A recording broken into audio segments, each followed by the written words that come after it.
What is patriarchy? Deriving from Greek, it literally means rule of the father. Classically, it refers to a system of government or society in which men hold the sole or primary power. They're often patrilineal, meaning that inheritance is secured through male descendants, a useful way of retaining power and property amongst men.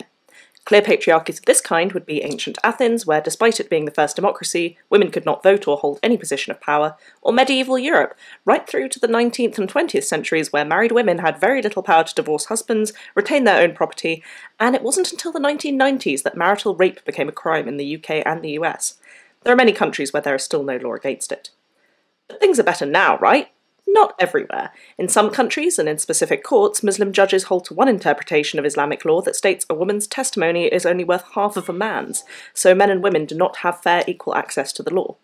In Saudi Arabia, women still cannot drive by themselves and are the legal responsibility of their male relations or husbands.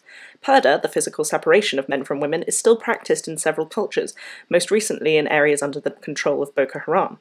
While not necessarily sexist, it has been used to enforce women's absence from public life and their dependence on men. But talking about the West, everything's fine here, right? Well, remember, no modern nation is homogenous. With continual immigration, women from certain communities don't get access to all the freedoms of the West for a few generations. But yes, for the most part, women have access to all the legal protections and rights they're owed. But here's where feminists expand the meaning of patriarchy.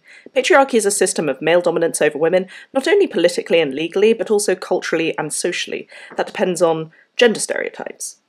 Patriarchy is not the only structure of dominance in society, there are also ones of race and class and nationality.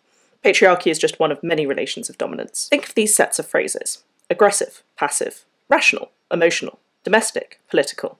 You probably unconsciously associate one of those more with men and the other more with women. But there's no reason to. Men and women are people, and people are varied. Some men cry at every film, and some women are cage fighters. Here are some weird cultural norms to think about. Women are expected to shave their body hair to be beautiful. Men are the ones to get down on one knee and propose. Women who speak assertively are told they're loud and bossy, while a man is told he shows strong leadership skills. These norms come from our cultural perceptions of gender difference. For a long time, women's sole value came from marrying a rich or influential man to benefit their family, so it was a woman's job to be beautiful.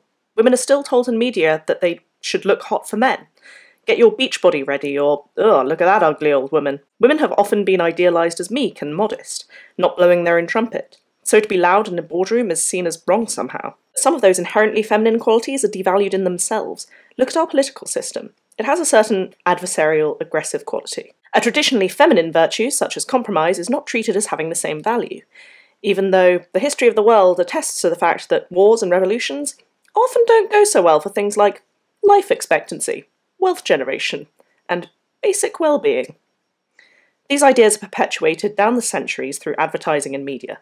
If people fail to hire a woman because she's too bossy, then the idea that women shouldn't be assertive quickly becomes a norm. A father commenting to a teen daughter, "You're not going out dressed like that," or someone making fun of a boy for enjoying stereotypically feminine things will have a profound effect on their opinions of gender relations, and they'll probably repeat those sorts of comments to others. And so the circle of sexism will continue.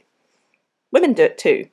Mothers often teach their daughters how to cook and to do washing, and don't bother to teach their sons. Everyone in society is capable of perpetuating these norms. But the result is the same. Men and traditionally male professions and activities are regarded with more prestige and respect, and as a result, women have less power economically, socially, and politically. But what if I'm wrong? What if you don't notice any of these inequalities in society?